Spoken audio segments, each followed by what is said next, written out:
अगर मैं आपको कहूँ कि जिस रामायण को आप बचपन से पढ़ते सुनते और देखते आए हैं उसके कई पात्र आज भी जीवित हैं, तो शायद आपको यकीन ना आए आखिर ये सच हो भी कैसे सकता है। हजारों साल पहले त्रेता युग में जिन्होंने जन्म लिया वो कलयुग तक जीवित हों, ये असंभव लगता है, लेकिन मित्रों ये बिल्कुल सच है। और आज मैं इस वीडियो के माध्यम से आपको रामायण काल के ऐसे 7 लोगों के बारे में बताने जा रही हूँ जो जीवित हैं और कहीं पहाड़ या कंदराओं में रह रहे हैं। 7 लोग जो हैं उनके बारे में बताने जा रही हूँ वो हैं महाशक्तिमान, महाज्ञानी और भगवान राम के सबसे बड़े भक्त हनुमान जी। सबसे पहले हम हनुमान जी की बात करते हैं। भगवान शिव के 11वें रुद्र अवतार महाबली हनुमान के बारे में कहा जाता है कि उन्हें अमरता का वरदान माता सीता ने दिया था। वाल्मीकि रामायण के अनुसार लंका में बहुत ढूंढने के बाद भी जब माता सीता का पता नहीं चला तो हनुमान जी उन्हें मृत समझ बैठे, लेकिन फिर उन्हें भगवान श्री राम का स्मरण हुआ और उन्होंने पुनः पूरी शक्ति से सीता जी की खोज प्रारंभ की। इसके बाद वो माता सीता से अशोक वाटिका में मिले। उस समय ही माता सीता ने हनुमान को अमरता का वरदान दिया था।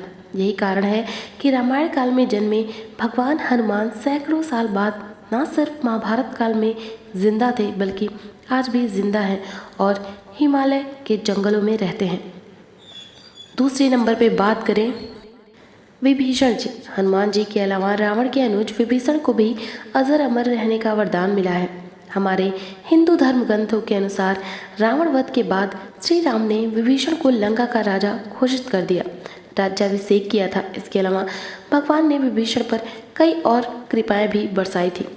दरअसल राम जी को लंका की चढ़ाई के दौरान रावण खेमे के तमाम योद्धाओं को समाप्त करने में उसके छोटे भाई विभीषण की जानकारियां काफ़ी काम आई थी। इसी कारण उसे घर का भेदी होने का अवसर भी मिला।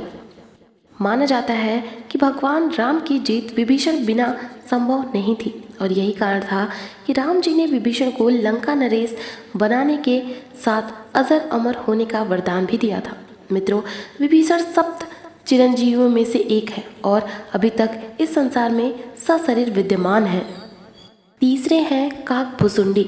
मित्रों, काकभुसुंडी रामायण काल के वो तीसरे शख्स हैं जो आज भी जीवित हैं। सबसे पहले तो बता दूं कि काकभुसुंडी अपने गुरु लोमस ऋषि के श्राप के कारण काक में परिवर्तित हो गए थे। हालांकि जब बाद में लोमस ऋषि को पश्चाताप हुआ तो उन्होंने काकभुसुंडी को बुलाया और श्राप से मुक्त होने के साथ ही राम मंत्र दिया। इसके अलावा उन्होंने काकभुसुंडी को इच्छा मृत्यु का वरदान भी दिया। कहा जाता है काक का शरीर पाने के बाद और राम मंत्र मिलने के कारण उन्हें अपने शरीर से प्रेम हो गया और उन्होंने कभी इसका त्याग नहीं किया और आज भी काकभुसुंडी कौवे के रूप में ही रहते हैं। बात करते हैं लोमस ऋषि की। मित्रों, काकभुसुंडी को श्राप मिलने वाले और उनके गुरु लोमस ऋषि को भी अमरता का वरदान मिला था। दरअसल लोमस ऋषि परम तपस्वी और विद्वान थे। पुराणों में भी उनके अमर होने का उल्लेख मिलता है। वहीं हिंदू महाकाव्य महाभारत के अनुसार ये पांडवों के ज्येष्ठ भ्राता युधिष्ठिर के साथ तीर्थ यात्रा पर गए थे और उन्हें सब तीर्थों का वृत्तांत बताया था।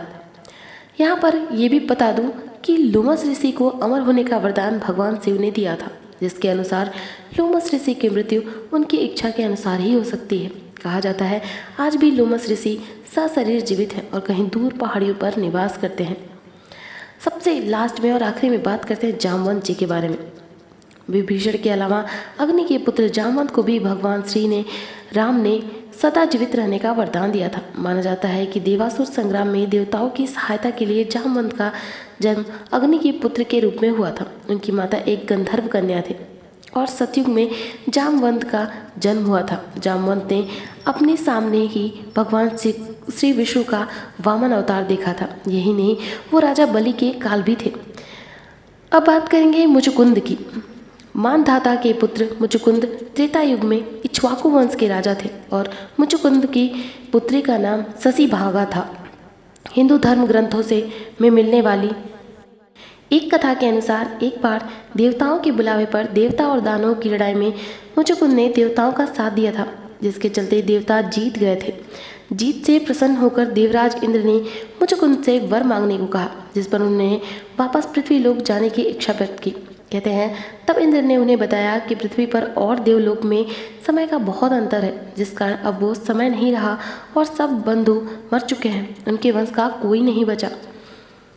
ये जानकर मुचुकुंद दुखी हुए और वर मांगा कि उन्हें सोना है।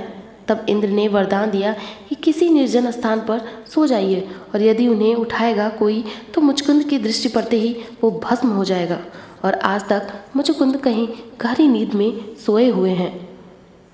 बात करेंगे अब परशुराम की। भगवान विष्णु के छठे आवेश अवतार परशुराम के बारे में भी यही कहा जाता है कि वो आज भी जीवित है। त्रेता युग से द्वापर युग तक परशुराम के लाखों शिष्य थे। आपने भी रामायण के अलावा महाभारत काल में भगवान परशुराम के बारे में सुना होगा। कहा जाता है कि उनके कठिन तप से प्रसन्न होकर भगवान विष्णु ने उन्हें कल्प के अंत तक जीवित रहने का वरदान दिया था। ऐसी मान्यता भी है कि भगवान परशुराम भगवान विष्णु के अंतिम कल्कि अवतार के समय फिर से उपस्थित होंगे। तो मित्रों, ये रामायण काल के वे 7 लोग थे जो आज भी जीवित हैं। उम्मीद करती हूँ आपको ये वीडियो पसंद आई होगी। इसी के साथ मुझे इजाज़त दीजिए। मिलेंगे अगली वीडियो में कुछ नई चीज़ों के साथ।